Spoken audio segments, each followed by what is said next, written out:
and get started. First of all, I want to thank you all for joining us today. Some of you are joining us live and some of you will be joining us on the replay. So we are so excited to have you here. This conversation will be the first of many conversations that will be coming for the rest of the summer, as well as going into the fall and the winter around entrepreneurship, passive income, and wellness. So I guess I'll start with sharing a little bit about, for some of you, you may have joined from Angel Mills Brand Strategy, or you may, okay, so someone said they can hear us. Woohoo. Thank you, Dina from Fort Lauderdale, Florida, for helping us out. So I also think there's a delay when we stream. So that also may be why it may take you guys a little bit to hear what I'm saying. So where was I? So some of you came over from Angel Mills Brand Strategy. That is my business. And some of you came over from the Atlanta Business Strategy Meetup. So for those who are in Atlanta, I'll first talk about the meetup group. We have a meetup called Atlanta Business Strategy Meetup. I realized I did not put the link in the description, so I will add it in after we're done with our conversation.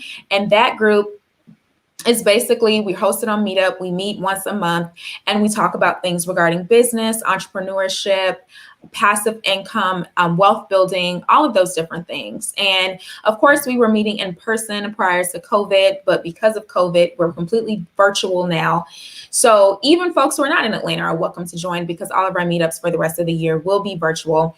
And we are going to be having speakers more frequently. So we will have speakers about 2 to 3 times a month from now until the end of the year. So we're going to be having some great conversations. So I would encourage you to follow that group. But if you RSVP'd here, you'll also get the emails here as well from me about some of our upcoming chats. I'll start off. I didn't also introduce myself. So I'm Angel.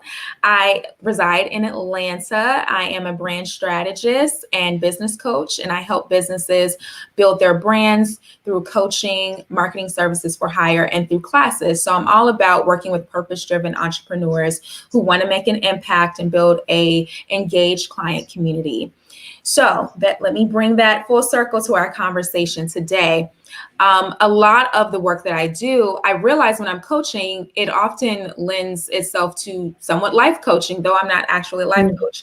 Oftentimes I'm talking to people about health and wellness and their mental state, their mindset. And I've been wanting to have more conversations through the Atlanta Business Strategy Meetup and through my own platform about how do we talk about entrepreneurship and business, and how do we connect things like our health, our self-care, spirituality, how do we connect that to entrepreneurship? And I don't see those conversations being had a lot. So that's why I think it's so important that we start to have those conversations more. And to just bring that around to talking about Tiffany, I found Tiffany on Instagram. And I can't remember, I think I was looking up some different hashtags around health and wellness. And I came across her profile and I was like, oh my God, I really want to talk to her. And I just shot her a DM right away. And we ended up hopping on a video call, and we talked some more. And I talked to her a little bit about my idea, and she was so thrilled to join us today. So we're so happy to have Tiffany, and I'm going to read her bio. I have my phone here, so that's why you see me looking down. So Mrs. Tiffany Jones is a licensed professional counselor, certified substance abuse counselor, and certified mental health and integrative medicine provider in the Commonwealth of Virginia, and received both her bachelor's and master's from George Mason University. So we weren't too far from each other. I went to Howard. She currently works as a substance abuse counselor in a local high school. She has worked for the Department of Corrections as a district mental health clinician, and previously worked for a local county's community service board in the adult detention center. Her experience ranges from working with those who have depression and trauma-related disorders to personality disorders. Prior to that, she worked with children in the school system who had emotional disabilities and families in shelter care settings. She has received awards for her programmatic initiatives with the male drug or dorm substance abuse treatment program in the county jail, and is published in the Journal for Social Action in Counseling and Psychology. So in addition to all of that, Tiffany has her own business called Kitchen RX LLC, where she teaches people how to navigate their food intake and how it affects their mental health. She focused her attention on people of color due to the poor relationship we tend to have with food, such as using food to cope and the systemic social justice issues surrounding food and definitely food access. That's a big thing in our community. And in her time off, she enjoys eating good food from various cultures, meeting with her supper club, running for enjoyment and competitively, and traveling.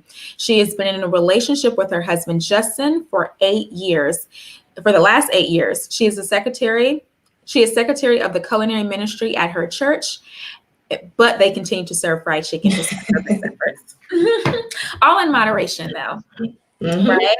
Absolutely. Absolutely. So before we get into the discussion, I want to go over a little bit of housekeeping. If you all have questions while we're talking, feel free to go ahead and put them in the comments section. I'll pull from questions that I've pre-created, questions that I asked folks to ask when they registered, if you registered through Eventbrite, and then also from the comments. So feel free to ask in the comments if you have any questions. So let's get started. Tiffany, how about you tell us a little bit about yourself and kind of your journey to becoming a counselor and also starting Kitchen RX? Okay, so I'll start with how I decided to become a therapist. So I used to love watching Law and Order SVU. God, me too. Okay, me too. I know, right? And there is an Asian forensic psychologist on the show. In high school, I thought he was the smartest person ever.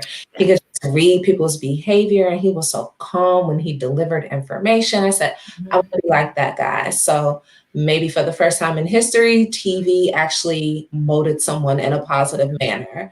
So then I took an AP psychology class, and I did really well in that class, did really well on the exam. And I said, okay, I want to do the IB psychology class.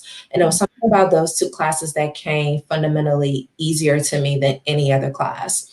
So from there, I decided that, you know what, I could do this full time. I want to study psychology. So I went to Mason. I received my bachelor's in psychology, and then I applied to one school for my master's in counseling, which was Mason as well. So I just stayed on that track, and I just, since high school, that's what I wanted to do. Very cool. Very, very cool. So you said you were inspired by Law and Order, and I can't remember the doctor's name on Law and Order, but I love him too. Me neither. He's amazing. And interestingly enough, just a small fact, I did see that Law and Order, and just the increase of like during that time period when Law and Order is kind of heyday, though it's still out. There were so many crime shows that there were more people that were going into psychology and criminal justice as a result of watching those shows. They had more people in those fields. So yeah. So those shows have helped a lot of people with their career. Nice. Yeah. So let's switch gears to talk about Kitchen RX. What inspired you to start that organization? Sure. So I started my business Kitchen RX because when I was working in jail settings, I knew through experience that my clients didn't know how to navigate life. So usually when somebody abuses substances and then becomes addicted to drugs, that drug affects every area of their life. So if it affects every area of their life, then that means that they also don't have control over their life anymore.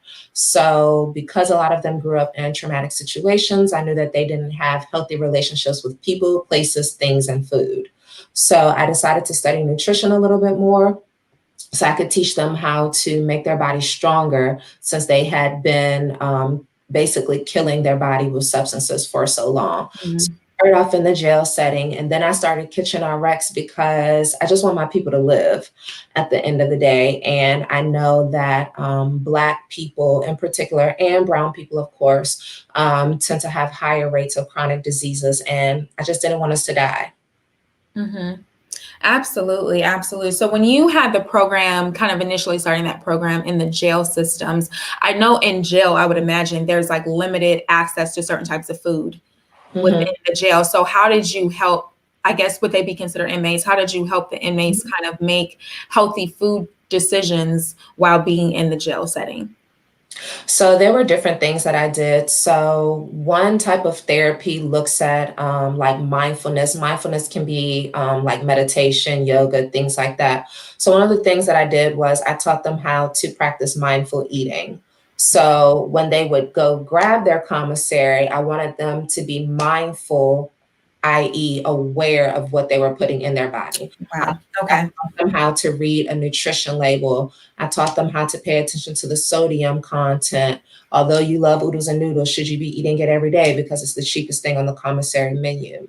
Mm-hmm. Teaching them how to structure their plate for when they get out, because approximately 85 to 90% of people who are incarcerated will be released. So it's not just paying attention to what they eat while they're inside, but also preparing them for when they get out. What does meal time look like with their family and things like that? Very interesting. So kind of switching that to initially working with the inmate population, but then working with, like, what are the primary populations that you would say you work with now through Kitchen RX? It's mainly Black women. Okay. About 85% of the people who I work with are Black women.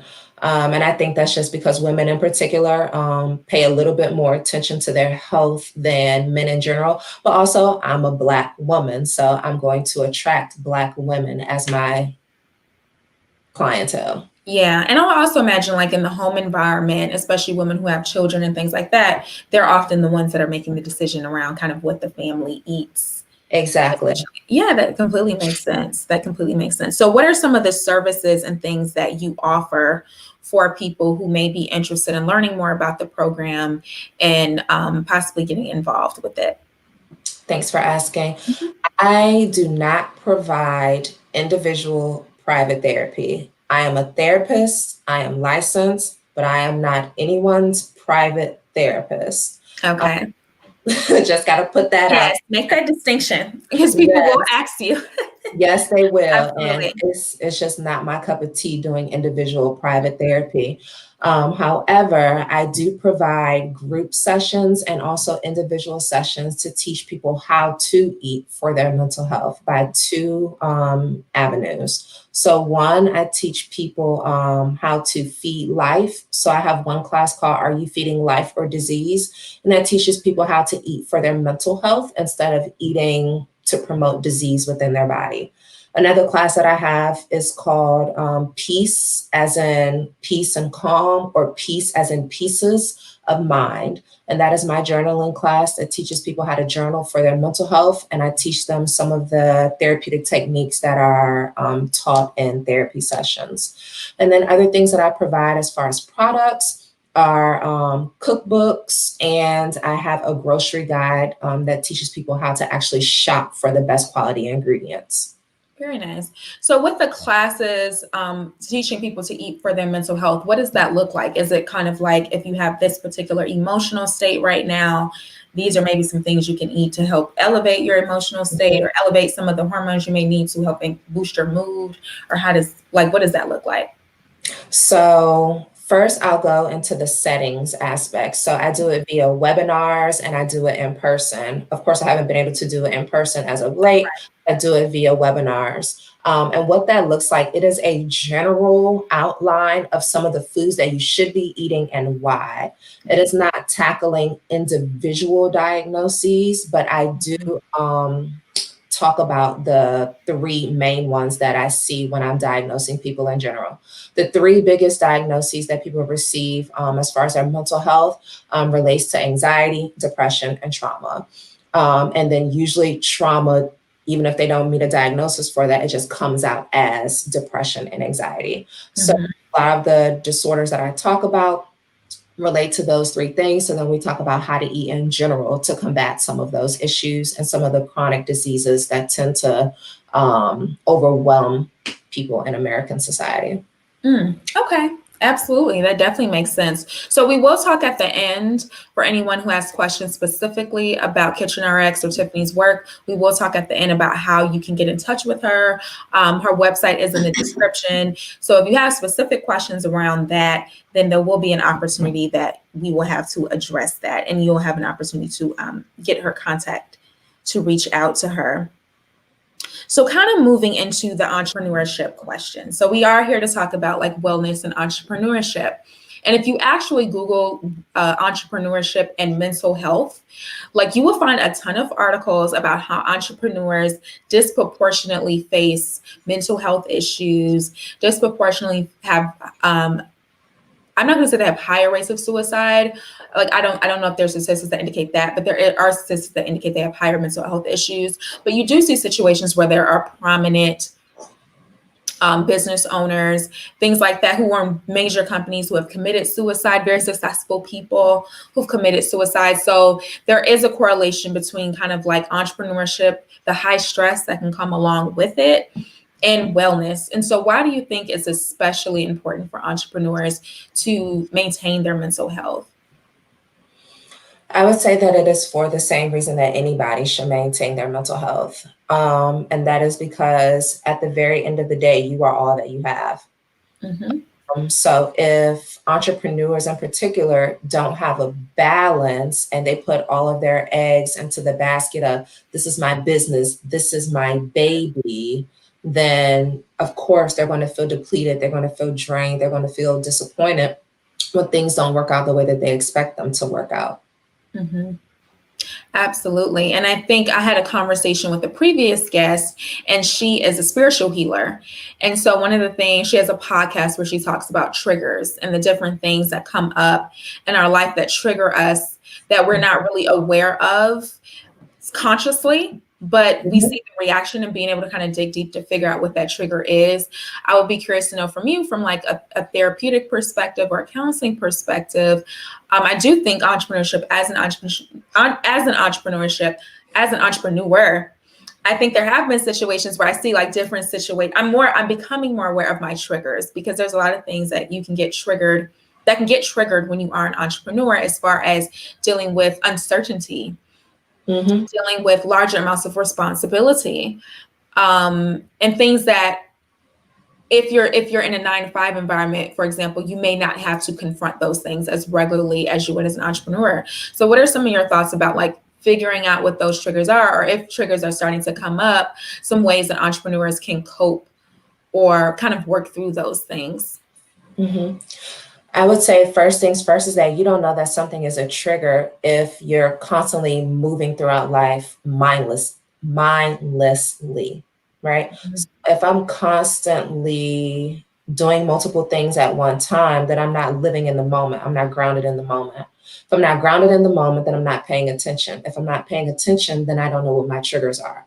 If I don't know what my triggers are, then I can't do anything to combat them. If I can't do anything to combat them, then they just get piled on top of each other. And then all of a sudden, now I'm having an emotional breakdown and I don't know what caused it.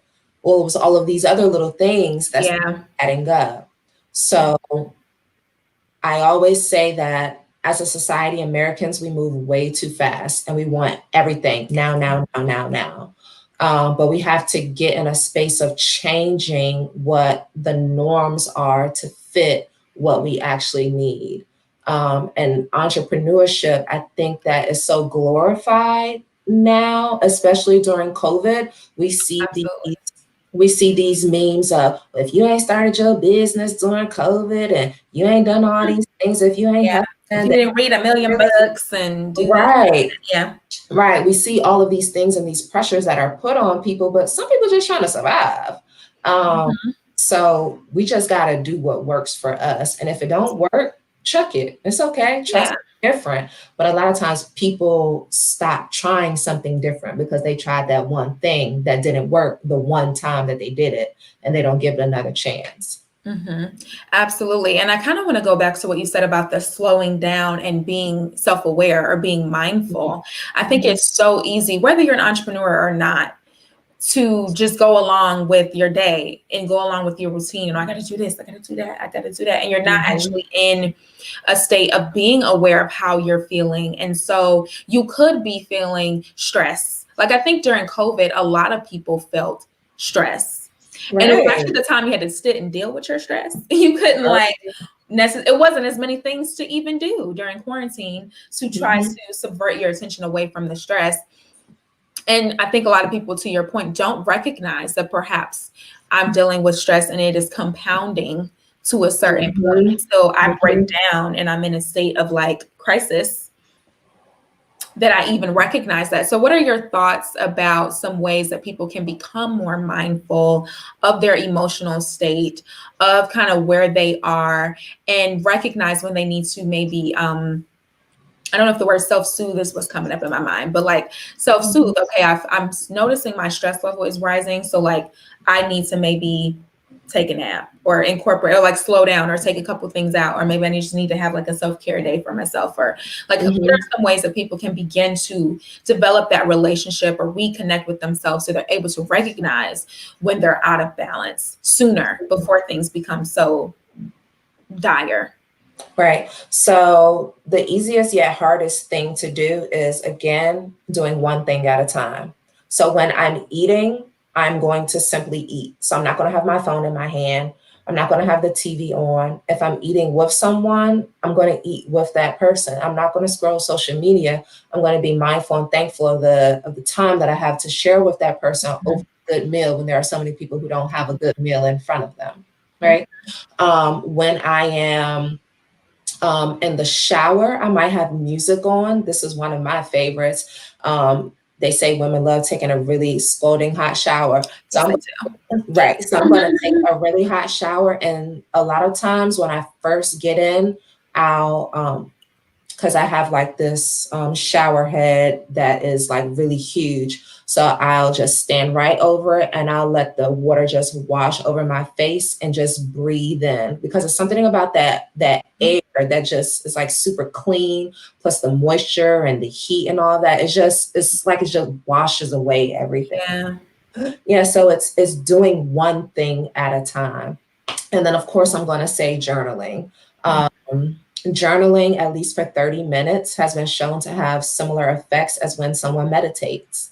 So if you can journal, have everything put away. I like to have myself a hot mug of tea. Yes.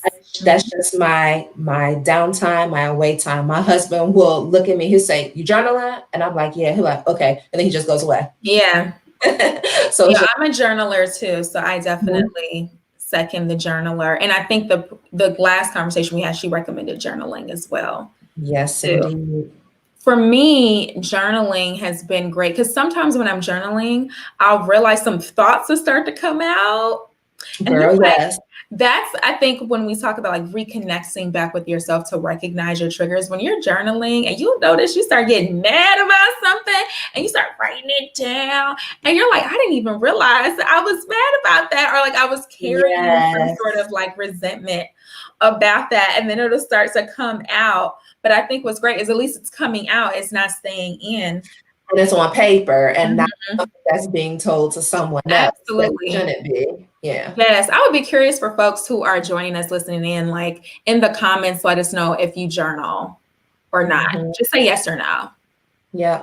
Like I would just be curious to know how many people kind of have that as a practice. And I like to sometimes listen to music while, like, music doesn't have words, like more soothing. Same. I am the exact same. I can't have words because then I'm going to get caught up in words. Yeah. Actually writing.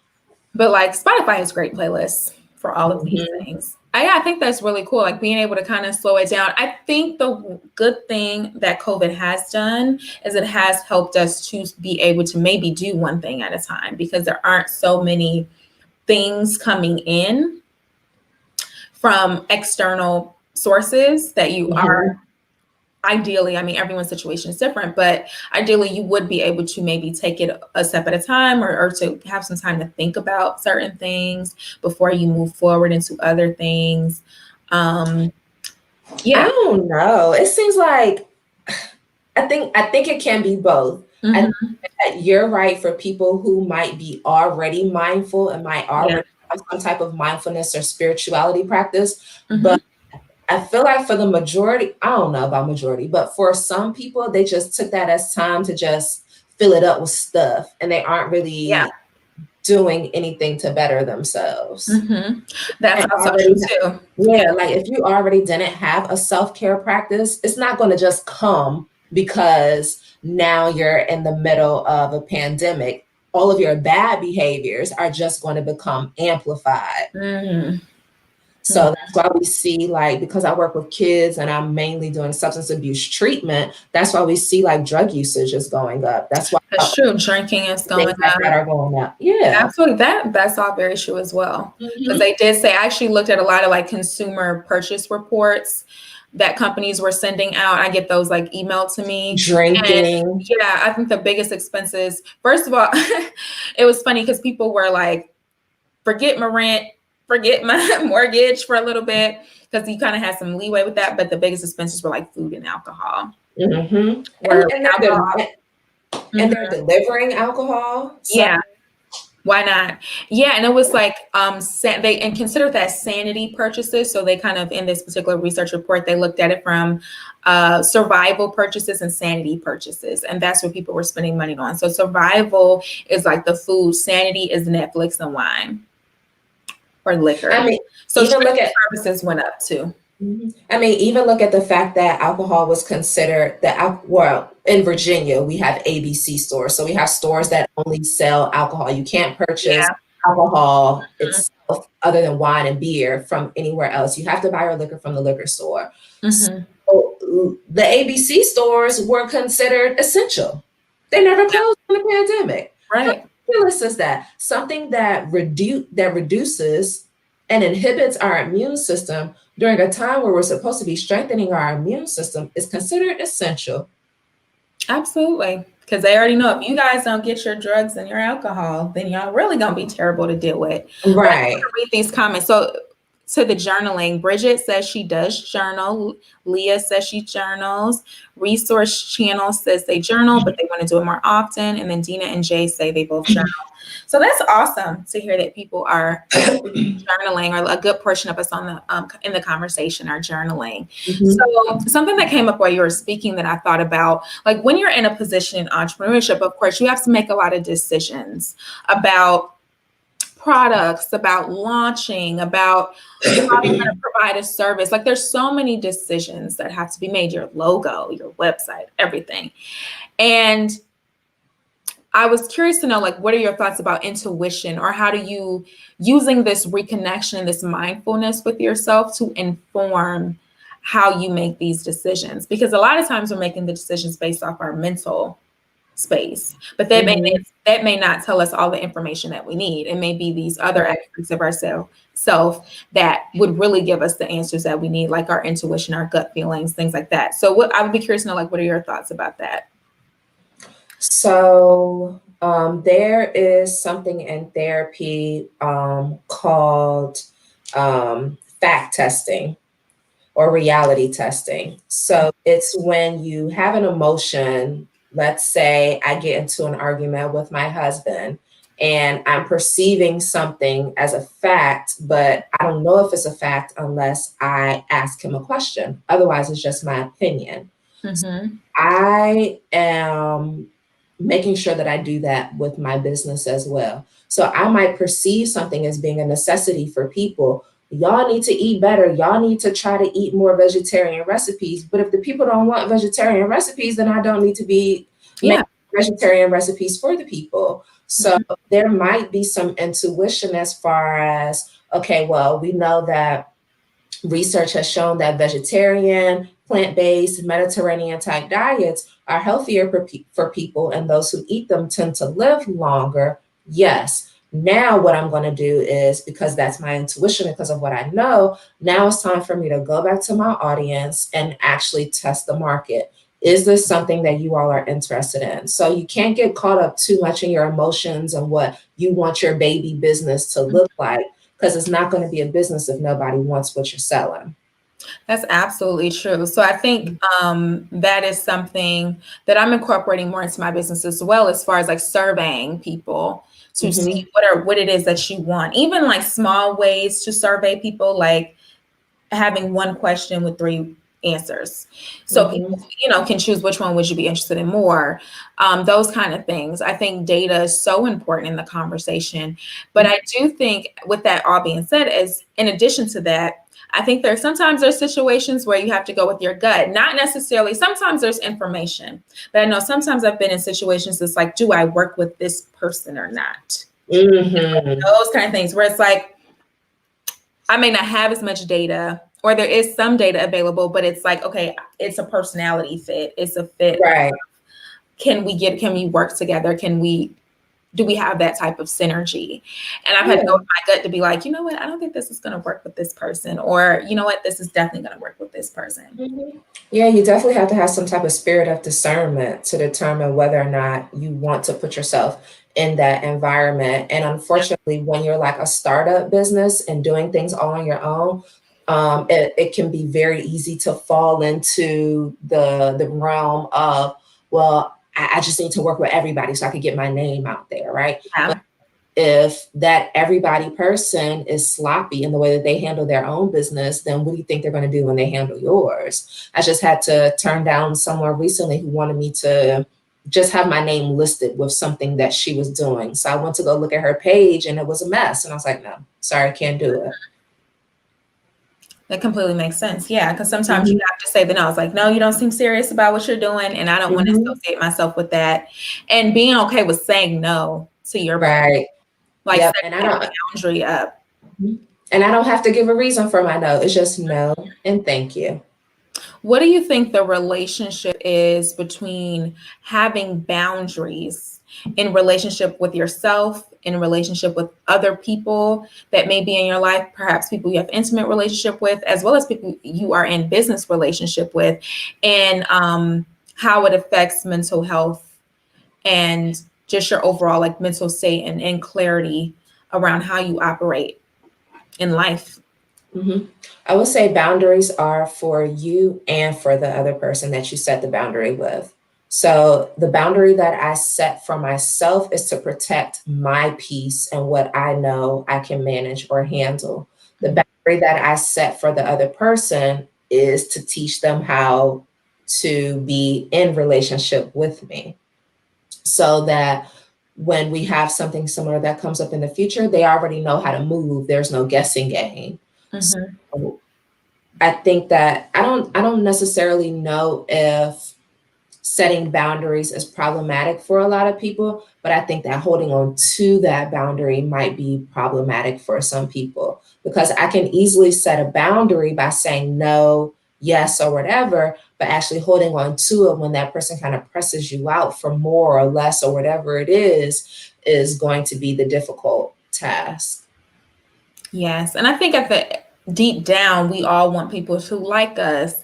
We all want people to think positive thoughts about us. And so there Mhm. can be some things wrapped around not setting those boundaries because you want to this person to like you. Or Mhm. you want to help this person, and maybe they need help. And so it's like, I want to help this person, but maybe they're taking it too far, or they're doing too much, or is something about it is violating Right. you. Yeah, and you have to just learn how to deliver it in a healthy way. So, like when I was working at the jail with my male clients, they always wanted something because they couldn't readily access the things that they needed or wanted. And I differentiate those two words because my mom taught me that growing up. When I would say, I need this, she would say, no, you don't need it, you want it. And Yeah. there's a difference between the two. So sometimes with my clients, they would ask me for things. And when I would say no, I would actually tell them why my answer was a no. But that's because I knew that there was a trauma history and there was inconsistencies in their household. So Mm-hmm. I knew that I needed to reparent them in a healthy way. So I'm not going to do that with my friend, or I'm not going to do that with other people. But depending on what each individual needs, I'm going to give them a little bit more or a little bit less. Mm-hmm. Absolutely. I think that completely makes sense. And I think also what I tell people that I work with, if I'm coaching them, is to think about what their process is going to be as far as how they bring on a client or a customer or whatever it is. Like, think about what that process is going to be from start to finish. Mm-hmm. So, for example, if you sell a product, you might think about, okay, how most likely would that person have come across the product? Okay, this is going to be their experience through purchasing the product, and then this is going to be their experience of receiving it, and then this is the process for them after, like if I want to do follow-up with them, or if I want a testimonial from them, or like whatever it is, like this, and then this is maybe moving forward after that, how I may maintain relationship with that person. But definitely Mm-hmm. people who do client-based business, I definitely encourage them to think about that. So then as people are coming in, you kind of already have your process. So if someone tries to violate that or change that in some way, it's like, well, this is my process. So it's easier for Right. you to withhold that boundary if you already have your process step by step of how you're doing things. And so a Right. disruption is very disruptive to you. Mm-hmm. So I think that's a great point. I want to pull some questions from the Eventbrite. And I do want to encourage folks, if you have any questions, feel free to ask in the comments and we'll make sure they get covered. So someone asks, how do you keep your spirit at peace while starting a business? I honestly don't.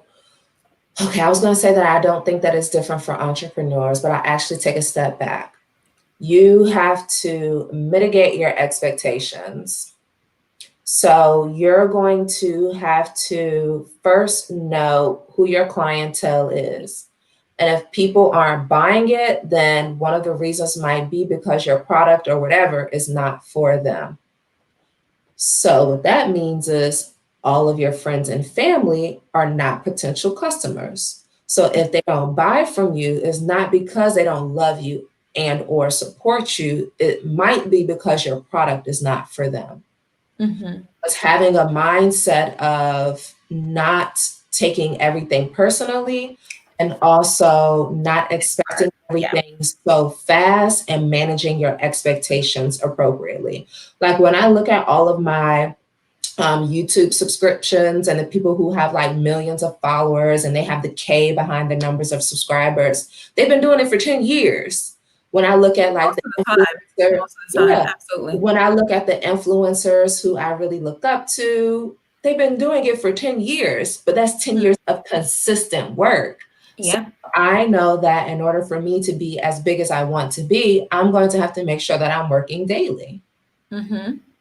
Absolutely. And what I also heard you saying and kind of the beginning, as far as like not taking things personally, which I think is huge, very huge, like a little bit of detachment, which can be what can be a lot, very difficult to do in a business. I feel like for me, when I work 9 to 5, it was easier for me to detach because I can come home, all right, I'm done, but there was something about the entrepreneurship, it can be very hard to detach, but I think practicing a certain level of detachment is so important. And it helps you to look at things from like kind of removing some of that personal lens as to why people aren't doing things. Because if you do have a business and you're selling something and people aren't buying it, it's so easy to take that personally. Like there's something, maybe this is a reflection of something about me.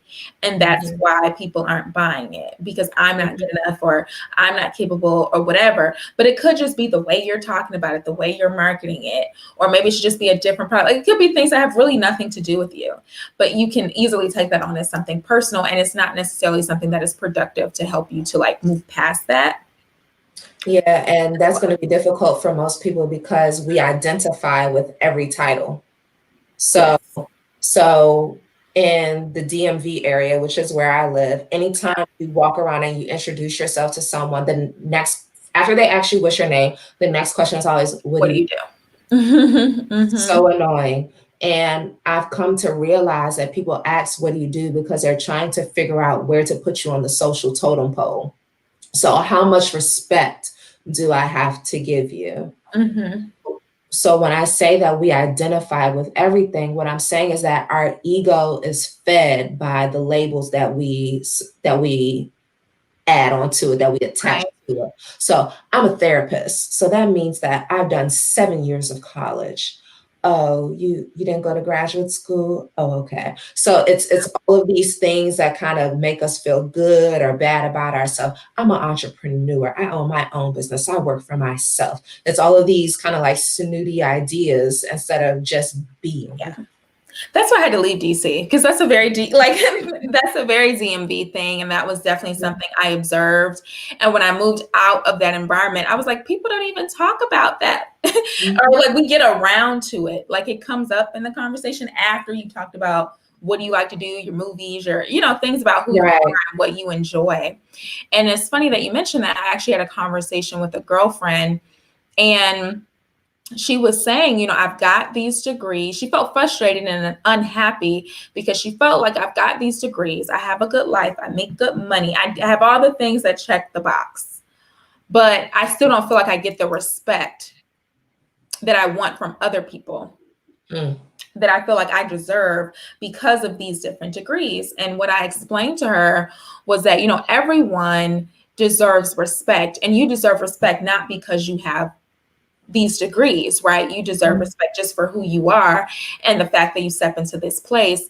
And, you having these different accolades and things like that, that is not who you are, right? That's just things that you have. Those relate to your career. That's what you do. You enjoy that, but it's separate thing, right? It's not necessarily actually giving you your worth of who you are. So yeah, I think a lot of people get caught up in the titles or the outward success that you're able to share with people. And it's a hard thing, especially if you live in an environment where it's very career driven, to be able to separate.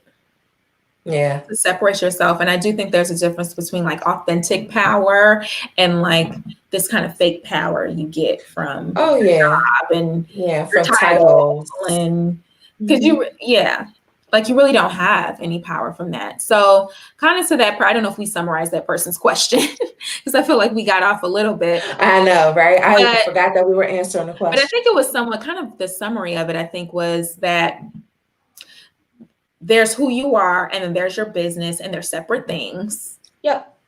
So part of it is recognizing that they're separate things and you're valuable, however your business is performing, right? Yep. And then also like having some level of detachment between the success of your business and how that impacts how you view yourself. So I think that's what the summary of that was. So let me pull up And realistic expectations. And realistic expectations, because whatever you think you're going to do is probably going to be less. That sucks, but at least at first, some people I'm going to wait. So some people have questions about specific foods, but I'm going to wait to do those questions. So some people had questions around best practices for sleep and stress reduction. And then how do you find balance working from home? Maybe we can do those questions together. Okay. So first I would say that people need to know the difference between self-care and self-soothing. So self-care is a practice that I do on a regular basis to take care of myself. So that might mean cutting my TV off an hour early prior to bed, because I know that for every hour that I watch TV prior to bed, it disrupts 30 minutes of my sleep. That might be making sure that I get up at the same time every single day, because our body moves and flows and has the same rhythm as the earth as far as the sun rising and the sun setting. Self-soothing is when something has been traumatic, gone awry within my life, and now I'm doing something to take care of myself specifically because of that event. So self-care is what I do on a regular basis. Self-soothing is me taking it up a notch because something has happened.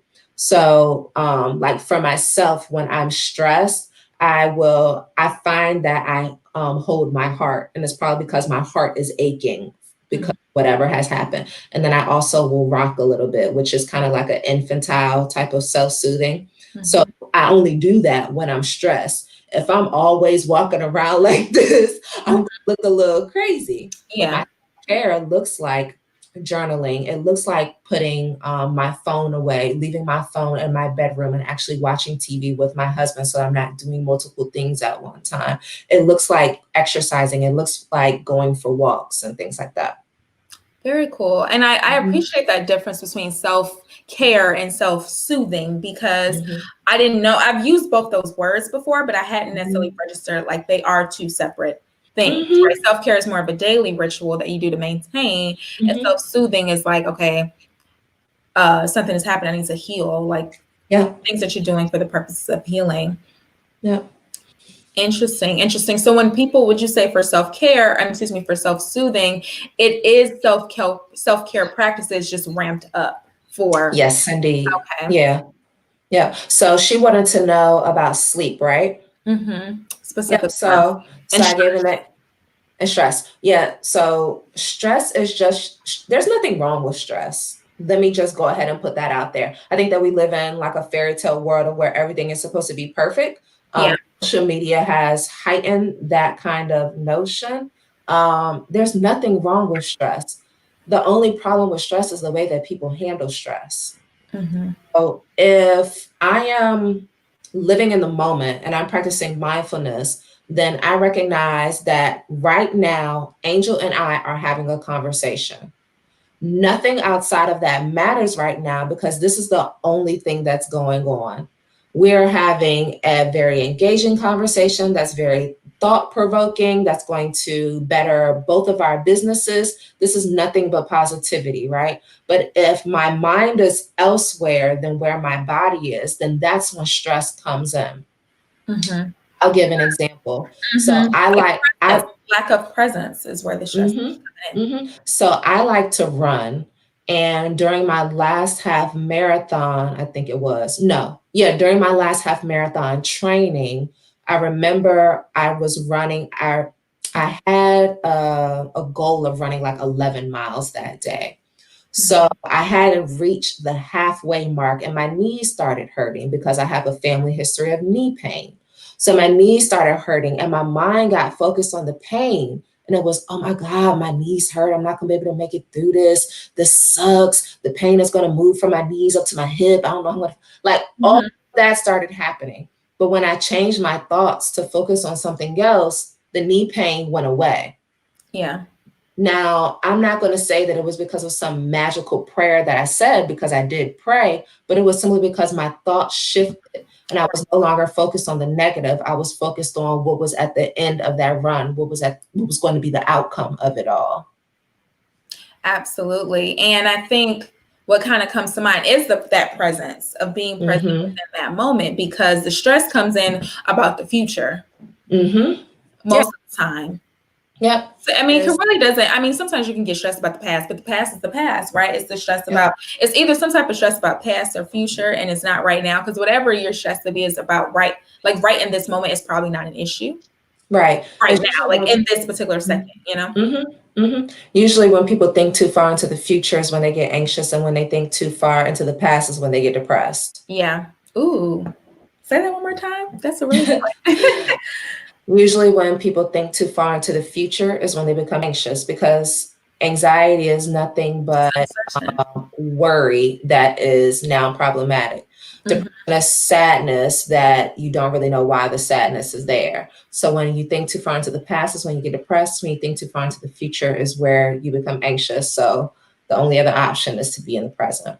Ooh, I love that. I love that. So, again, folks, if you guys have questions, feel free to ask them in the comments, or even if you have comments about what we're talking about right now.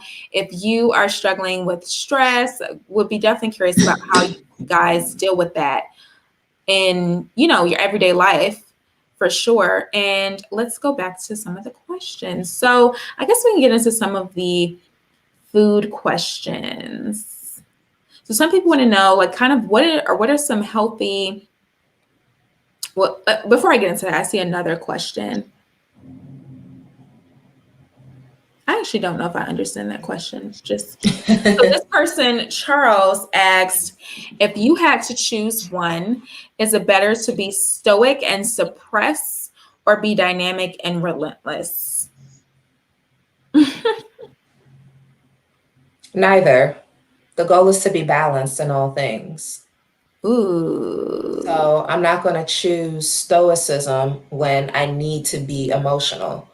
So when my grandfather passed, if I immediately say to myself, well, he was old and he was sick, Mhm. like that sounds, let me take it up a notch.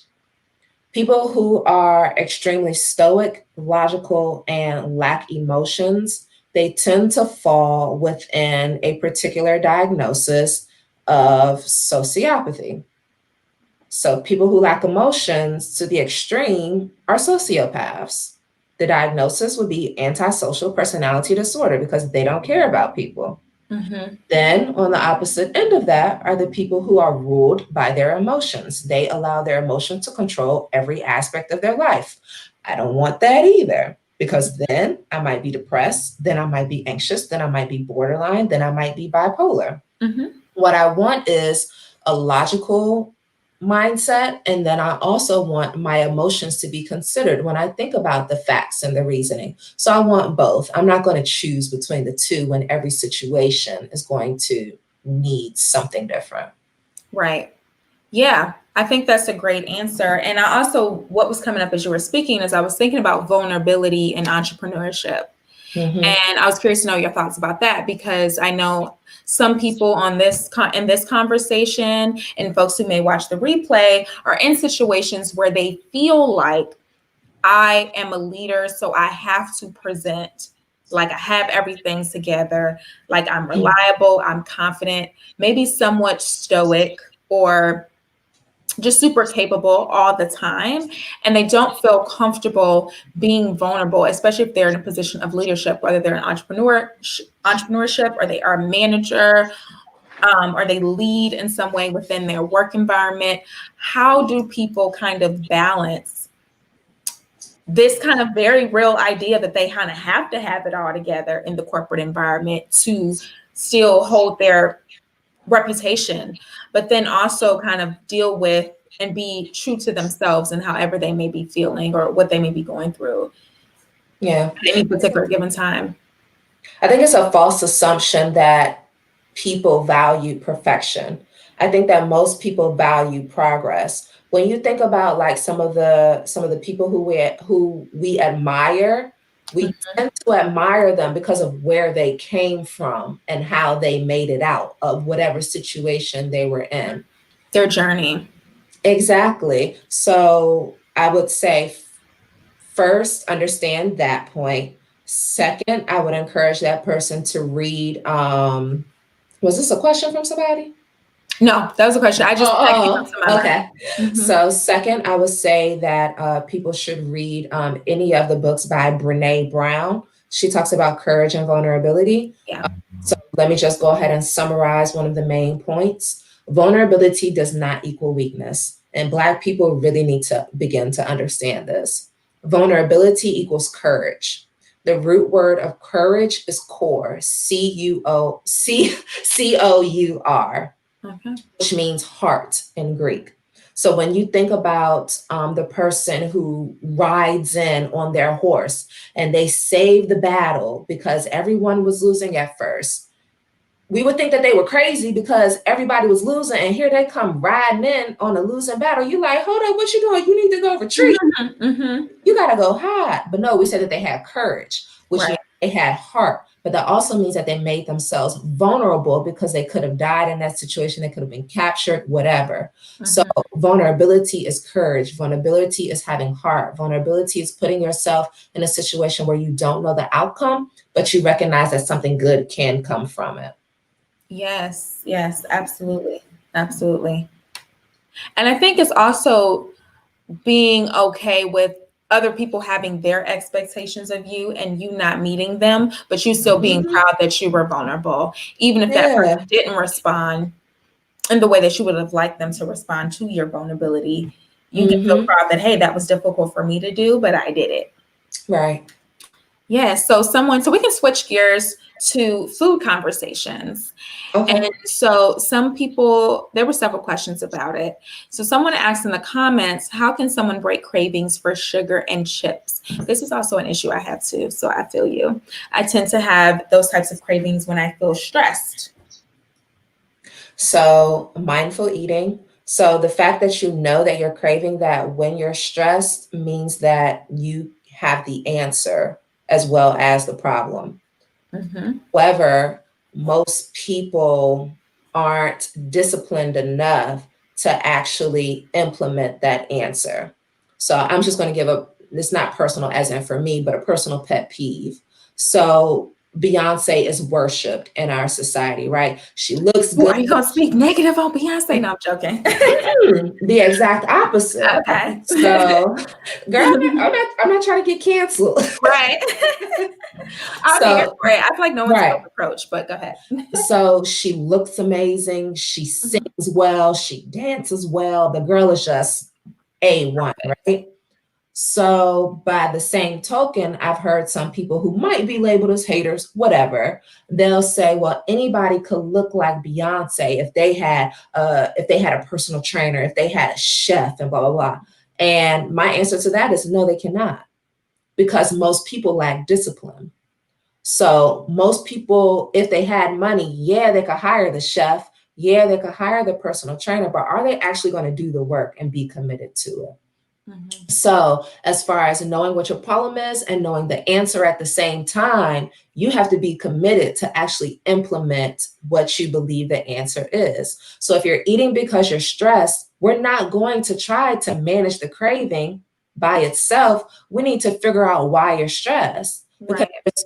what's the point in treating the symptoms if we're not looking at the root cause? And that's the trigger. The trigger is Mhm, stress. mhm. And again, that's another problem with our society. We're always looking for quick fixes. So I can sit here and I could give you switches for things that you can eat. You should eat this instead of that. If you crave salt, eat this healthy alternative. Do this. But no, you need to learn how to manage your stress. And Yeah. that's what you need to start with. Yeah, you can eat the healthy stuff on the side, but no, because you already know the healthy stuff that you can eat. Everybody knows that you can eat carrots. Everybody knows that you shouldn't be eating chips all the time, but for whatever reason, you still do it. So find out why you're so stressed and handle that. Mm-hmm. I appreciate that point because everyone does say, okay, I have issues with this. Okay, this is what you need to do to fix it.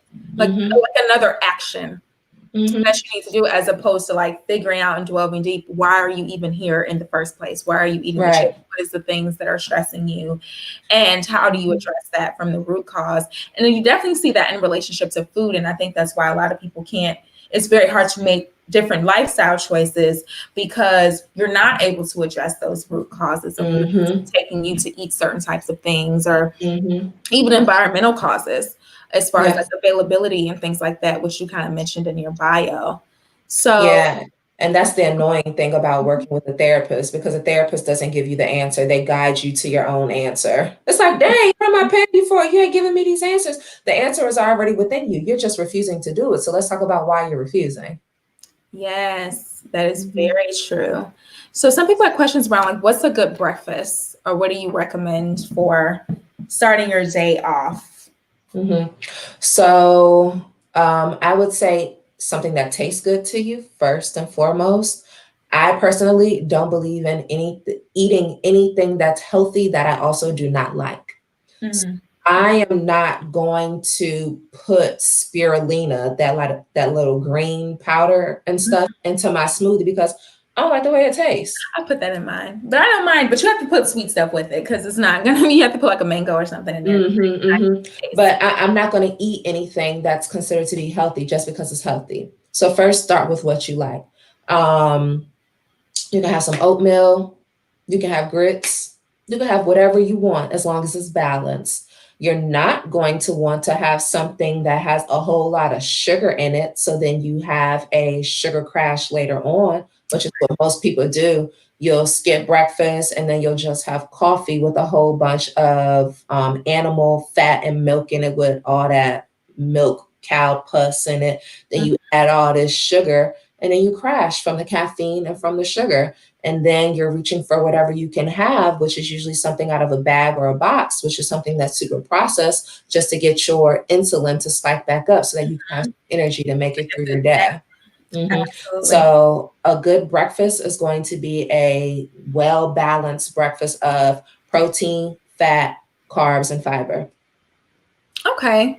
So these are some of my thoughts, like switching from, because now I am in full-time entrepreneurship and I have a little bit more control over my time and my day.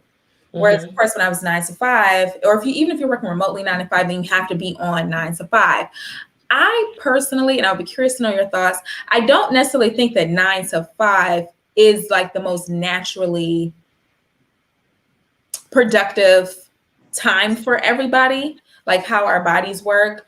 And I'd be curious to know your thoughts around, like, for those who are able to kind of have some sort of control, or even for those who maybe work atypical hours that aren't during the day, if they work overnight, or if they're able to kind of go with their natural rhythm of their body, how are you kind of able to make food choices and design your schedule off of like the natural rhythm of how you best work?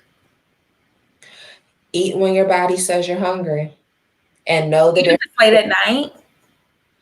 there is nothing wrong with eating late at night. Mhm.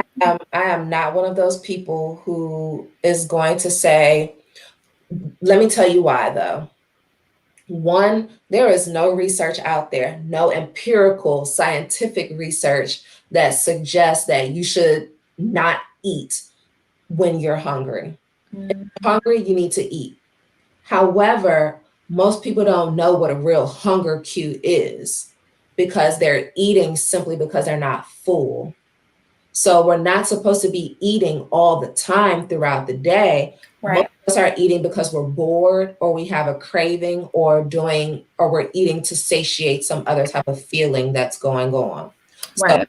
if you're hungry at night or you have this thought that you're hungry, you need to be able to check in with yourself again. Mindfulness to say, am I actually hungry or am I bored, but I actually need to go to sleep? Maybe I'm thirsty. So maybe I'm gonna drink a glass of water first. And then if I'm still hungry after that, then I'm actually hungry.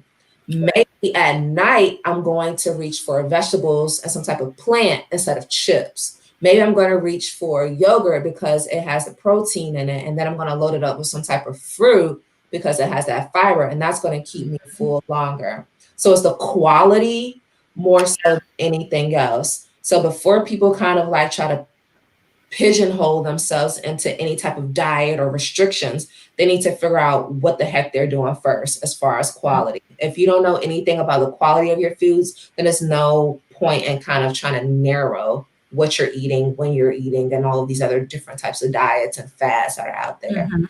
But what about intermittent fasting? Because Mhm. that seems to encourage not eating, even if you are hungry, to a certain time, or kind of restricting Mhm. your nutritional intake to a certain time period. Yeah, intermittent fasting is good for people. It's good for most people. It's been shown to be positive for people who have diabetes, people who are trying to lose weight. It's good for anti-aging effects. It's good because, like I said, our bodies function like the earth. We should be eating when the sun is up, and when the sun sets, we should stop eating. Should. But everybody is not the same. So every single person on this planet doesn't need to be an intermittent faster. Every person on this planet doesn't need to be keto. Every person on this planet doesn't need to be plant-based. Everybody needs to recognize what works for their body and do what works for them. But like I said, most people do not move slow enough or pay attention to their body enough to recognize what works for them. They're simply looking for a quick fix. And oftentimes, most people aren't trying to be healthy. They're simply trying to look good. So they're saying, oh, I'm practicing intermittent fasting, or I'm on keto. You want to look cute.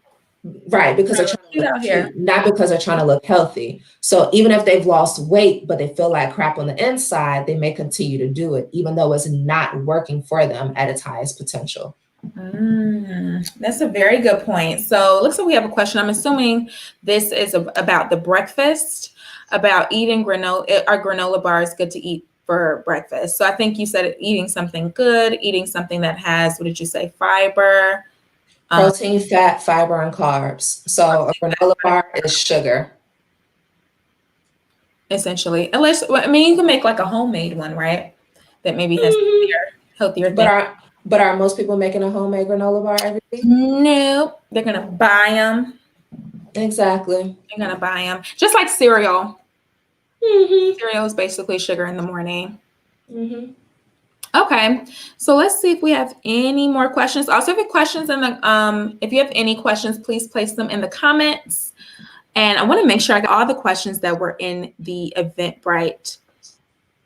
Let's see. So some people asked how to find balance in their agenda, like kind of when you're setting your day, how do you kind of set a day that is balanced for yourself? You can look at a few key areas. I think there's like six, and of course, I'm not going to remember them all right now. So I am looking at, when it comes to my balance and my health, I'm looking at my physical wellness, mental, emotional, spiritual, and like I said, financial. Then I forgot the other one. So when I am trying to live a life that is in balance, I'm making sure that I'm doing something throughout my day and or week. If it's too stressful for you to do all six in one day, I am doing something throughout my week that hits on every single area. Ooh, I like that. Okay, I hadn't heard that before, but I do like Mhm. that because Mhm. those are the things that matter. So maybe if we can find that chart, is it like a chart? I have it on my page. I could just repost. Oh, okay. Yes, it says. If you want to Yeah. send me the link for that, we can include that in the description Mhm. box for people because I would love to. I just actually purchased a planner a couple of weeks ago, and I've noticed this like really helped me. Even if I don't stick with it every single day, just like writing out my day. And it actually has a Mhm. section where I can write out like each hour, how I'm Oh, spending each nice. hour. So it's super detailed. So I would love to, as I'm planning out like my week, to be able to look at that and incorporate Mhm. that in. Mhm. And so with that being said, there was another question that actually just slipped my mind. So someone asked about procrastination and how to kind of discern if you're procrastinating because you're just like discipline or you're procrastinating because there's something else going on with you, like stress or Yeah, I get the question. Mhm. I'm trying to figure out if the why even matters. The why of procrastination. Yeah, I'm trying to figure out if the why matters. So this person is trying to figure out why they procrastinate. Why does the why matter? I think that for a lot of problems that we have in our life, we tell ourselves, if I knew the why, then I'd be able to fix it. If I knew why he broke up with me, if I knew why I lost my job, I'd feel better. No, more than likely not. You're going to have to do what needs to be done. So the issue isn't the why, it's simply stop procrastinating and figure out some method that's going to help you get to the end goal. So maybe for some people, it's having dedicated days for certain things. Um, Mhm. like in a regular non-pandemic world, Sundays are my meal prep days. Saturdays are my grocery shopping days. So on Saturdays, I grocery shop. Sundays is when I meal prep. And that's just how Tiffany moves about her life. Tiffany also, this is me, third person, Tiffany also in a non pandemic world only goes out like to see friends or has something on her schedule for 2 weekends out of the month. So that's the balance that I set for myself because I know that if I don't have as much time to myself as I have with other people, then I'm off. Now I can't do what needs to be done around the house. Now I can't take care of myself like I need to take care of myself. So it's finding out what works for you and simply sticking to it. Absolutely. I do think sometimes procrastination can be indicative of something. It could just be a bad Yeah, habit, like bad habits, yeah, but it could be indicative of like maybe you're procrastinating because you don't want to do it. yeah, of course. Like, or maybe you're procrastinating. And then sometimes to develop that to decide, like, do I really need to do this? Mhm. Sometimes we procrastinate on things we need to do. And then sometimes we procrastinate because maybe we need to change that goal or that action or like something needs to maybe be reworked about it Uh-huh. because maybe you're procrastinating and something about it is off. Yeah, we can say it could be because of ADHD, depression, anxiety. Yeah, We can say all of those things. Yeah.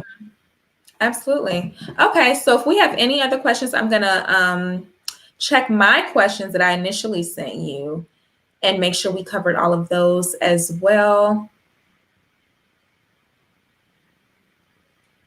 Okay, so this is an interesting question, and someone did mention in the Eventbrite that they were also like a not maybe a massage therapist or something like that. So for people who have businesses, and perhaps this may be our last question if no one has anything in the comments to ask, for people who have businesses where they do some sort of either counseling therapy, whether it's formal therapy or informal, even if they're a hairdresser and they hear people's problems, something where you're kind of taking on people's energy and people's challenges. What are some of your thoughts for maintaining specific like self-care and positive mental health in situations where you're taking on heaviness in some capacity through your work?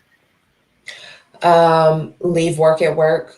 So I tend to say it's easier for me because I have a 9 to 5 plus my business. So my thought as a therapist has always been outside of the hours of 8 to 4, which is generally when I work, I don't deal with mental health. So I don't deal with what that means is I don't deal with anybody else's mental health problems besides my own. So if you got a problem that you haven't handled yet, it's not on me to help you fix that. Mm. Somebody drops down in my inbox with something too heavy, I might give them the stiff hand because I'm not the therapist. And I don't want you to think that I'm your therapist. Or it's going to be me saying, you should probably find a therapist, or here's a recommendation for a therapist. So it's creating a boundary, a physical boundary of these are my hours and this is it. And then I leave it at the door. And then outside of that, it's just me and myself. But it really, I would say, it simply just has to be something within you that is resilient, something in you that is strong, because taking on people's stuff isn't for everybody. That's why everybody can't do it. And if you can't find a way to leave it at the door when you leave, then it might be time to reevaluate some things. I love that answer. I love that answer. And even speaking to, and this doesn't even happen like in a formal conversation, but in an informal conversation with a friend who does healing work, I asked her the exact same question. And that's exactly what she said. Like, I let it go. Yeah, When I'm done, I'm done. natural. Yeah, it just comes natural to me. Like, that's why it's hard for me to kind of answer that question because my personality is built that way to just shut things off and be like, okay, that's over, that's done with this, put away. Now next. That's awesome. Okay, so we'll let this be our last question from Resource Channel. How can I use mindfulness when someone does or says something that triggers me? It's okay to be triggered. You could take a deep breath and slow yourself before you actually speak. You can recognize the difference between feelings and facts, and you can also do my journaling class. Do the journaling class. Okay, so that brings us to learning more about you. So where can people, your website is linked in the description. What are some of the things you have coming down the pipeline, and where can people connect with you? So they can find me on Instagram at TIFFANY, spelled the regular way, period, kitchen RX, like kitchen prescription, because I believe that the prescription for most diseases, both medical and mental health, can be alleviated in your kitchen by the foods that you prepare. So that's TIFFANY, period, kitchen RX. And my website is kitchenrxllc.com. I can also be found via email at tiffany.kitchenrx@gmail.com. Right now, I have a promo code that is only valid until tomorrow, August 10th. That is for $5 off of $20 purchase. So $5 off of your $20 purchase. Okay. With the code HEALTHYBOSS and all letters. I'll text it out if that's okay with you. I'll text it to the people who registered, and we can. I'll connect with you after this to get that information. And so for the people who registered, I'll text it out right as we end the conversation. So along with the website. So if you want to get anything tonight, please do, especially that journaling course, which sounds really awesome. That will help you with mindfulness and identifying triggers, so that you can work through your day and show up the way you want to show up in the world. So I want to thank all of you. Tiffany, I'm going to ask you to just stay on after this. I'll end the broadcast when we're done. And then if you and I can stay on, and I'll get that information from you. But I want to thank all of you for coming tonight, for joining us live. And for those who are watching the replay, we're so happy to have you watch the replay as well. This in conversation is a part of a greater live chat series. So our next conversation will be August 23rd, also 6 to 8 roughly p.m. We try to leave that time slot, but if we end a little early, hopefully you can join us live. If not, you can catch us on the replay. So on the 23rd, we'll be talking to real estate investor Richard Anthony Panier, and we will be talking about real estate investing, on building passive income through real estate, so through renting, through Airbnb, and he will also share a lot of information about his experiences and kind of how he's been able to get to the place he is with investing and how to kind of start from A all the way to Z. So join us for that conversation. I am currently working on the registration link for that. So if you registered for this, you will get information to register for that conversation as well. So we want to thank Tiffany so much for joining us. Thank you all for coming as well. And I will see you again on the 23rd. Bye, everyone. Bye. Have a good night.